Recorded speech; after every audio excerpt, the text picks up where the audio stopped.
Alright, what's going on, guys? This is Cole, aka Proximitty, bringing a brand new video today. This is episode 2 of the HCS Insider series, which, as you guys brought to my attention, the names might be a little bit confusing because it kind of sounds like there's like an insider program, but that's not the case.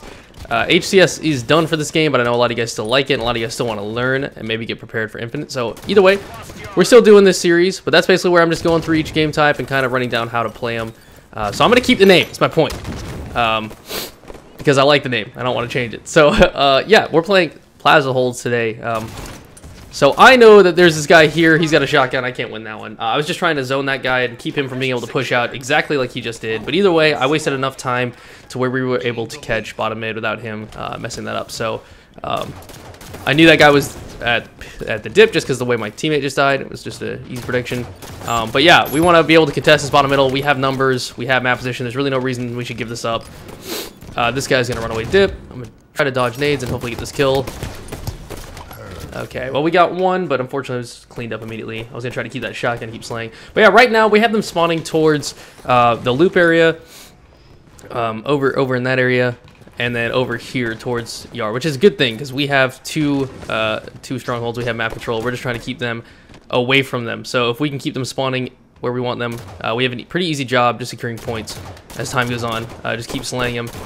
It's essentially what we want to keep doing. But yeah, so I'm just kind of zoning them. I just naded the shit out of my teammate. I'm sorry. But teammate pushed into yellow, and that means they're going to spawn towards blue. You just saw that guy rotate towards nest. So we have our work cut out for us, because now we got to try to stop nest, which is going to be challenging. But teammate's got shots. I should be able to help him. All right, we were able to stop that. And yeah, okay. So yeah, it's just being aware of like stuff like that you need to be paying attention to. Like when my teammate pushed into yellow, I knew they weren't going to spawn there anymore, and then one of them went for nest straight away. So I wrapped towards that, try to help stop that. I'm gonna try to help my teammate get this guy dip. We got him. Now we gotta get this guy top yellow. So if you can kind of think of like situations like I was just in, as like trying to challenge people one at a time. Don't think about everything that's going on. Just think about getting the people you can. Your life's gonna get easier. This guy's gonna lift. I'm just gonna wait for him. Maybe he's not gonna lift. Where's this guy? Oh, teammate's down here for him. Okay, I want to help my teammate. Okay, well, we ended up dying. So we're 2 dead, which means I need to make sure that I don't die here, and I'm able to put down damage. I actually forgot about camo completely. I wonder if it's still up. It might be. I really don't know. Yeah, that's bad. That was actually a really bad play on my end, just because I was in a really bad position, and I completely forgot about camo. I had to go to that position because I needed to check for camo. But yeah, we want to be smooth in that. Yeah, we might get this 100-0. We're doing really well. They're gonna be spawning towards blue here. I know this because blue's wide open and Yard's a little bit contested. They just hopped in this bottom middle. Is that camo in here? It's got to be camo in here, right? Yeah. Okay, we stopped that. Good job, teammates. Okay, we're up 50-0. This is going pretty well. All right, so again, back to what we were doing. Just kind of zone them.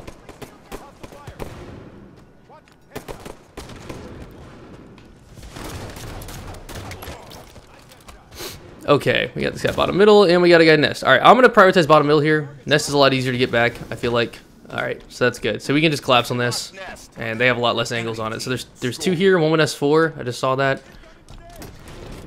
My teammate was able to get S4 guy, so that means all I have to do is worry about this guy. He's one shot. Teammate should be able to get him. And I got his help here. Okay. They're going to go for bottom middle. That's fine. I'm just going to get this trade cap. Oh, shit.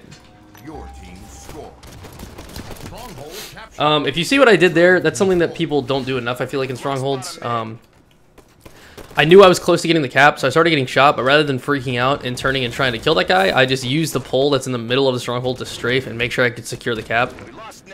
And I was able to do that, and as a result, I made them stay at nest for however long it takes them to cap it back, which is huge for my team because that makes they have less people to worry about in the rest of the map while they're dealing with the nest guy. So very helpful stuff. You just want to be helpful at all times. And there's no reason to like panic try to win that gunfight because you're probably not going to. If you're down shots and you're playing at a high level, unless it's completely necessary, you're just probably not going to win those. So don't sweat it too much and just play for the cap if you can. Now, if you're early on the cap and you start getting shot, then you probably can't strafe your way into finishing that cap. So you might want to challenge, but you can still use the pole that's there. Excuse me. You can still use the pole that's there as a way to use cover and maybe win that gunfight. A lot of people don't just ignore that. That's like a really good piece of cover that's just in the stronghold. It's in every stronghold. So I recommend using that. But yeah, right now they actually have a 2-cap. Our teammates capping yard. I always recommend, if you can, just hopping yard as fast as possible. Because it's usually a pretty secure cap, and if you're capping it, they're gonna, if they want to try to push to stop you, you have pretty easy doorways to watch to try to shut it down. Shut down their push, I mean. So that's the way to do it. But we have a 3-cap here. One was still here, apparently. I think we got them all out. Yeah, they're spawning towards blue now. Oh no, camo. Oh, I had bad shots there. They're going to have to start desperating stuff because we have strong control here. But we should have a pretty easy time shutting that down. I'm just going to play for yard. I don't even have to play for yard in this situation. See, I'm not going to. I'm not going to commit to that. For 1, we were about to win, and for 2, we already had 2. So if you already have 2, you don't need to worry about dying just for a solo cap. They had 2 people in yard, and I was the only person there. So I wasn't going to die for it. I knew one was weak. I thought maybe I could make a play. Didn't work out. But either way, that is how you play Plaza Hold. So essentially, you want to prioritize your nest and your bottom mid hills, and just try to keep them spawning towards yard. If you want to push the 3-cap, you just have to understand that you're going to be opening the spawn. So most likely you're going to be opening the blue spawn when you're doing that, which is really easy to manage as long as you're anticipating that. So if you're working with a full team, you talk about that with your team. We're going to push for the 3.